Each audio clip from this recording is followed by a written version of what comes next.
देबे का, मोला दीवाना बना देबे का। तोरे माया के खातिर मोला पैहा बना देबे का, तोरे माया के खातिर मोला दीवाना बना देबे का।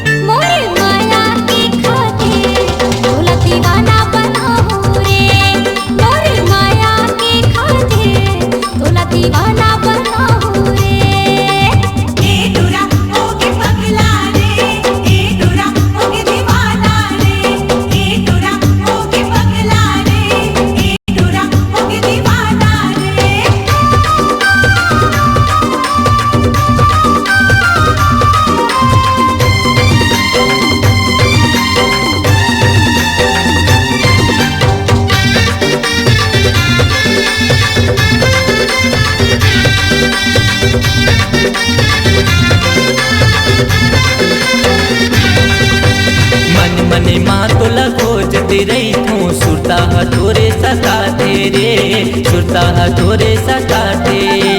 कैसे बतावा तोला वो रानी, दिल माँ तय बस जातस रे, दिल माँ तय बस जातस।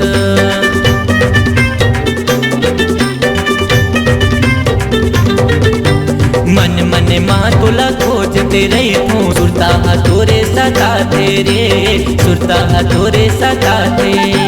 कैसे बतावा तोला वो रानी, दिल माँ तय बस जातस रे, दिल माँ तय बस जातस। मीठी मीठी बोली ना पास के बोला, हाँ मीठी मीठी बोली ना पास के बोला, अपन बना ले बिना इटूरा रे, अपन बना ले बिना।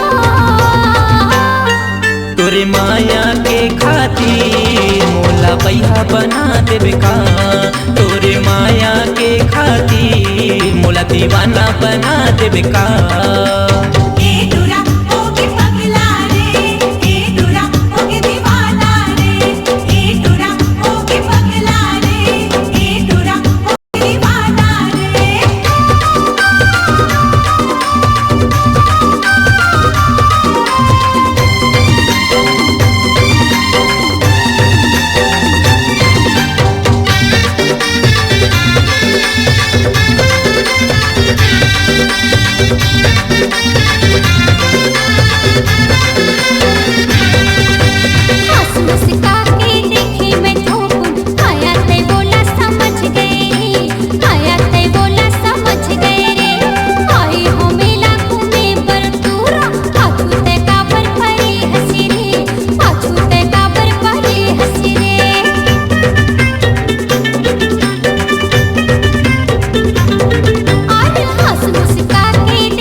गिरा देबे का, मोरे मला भिगा देबे का।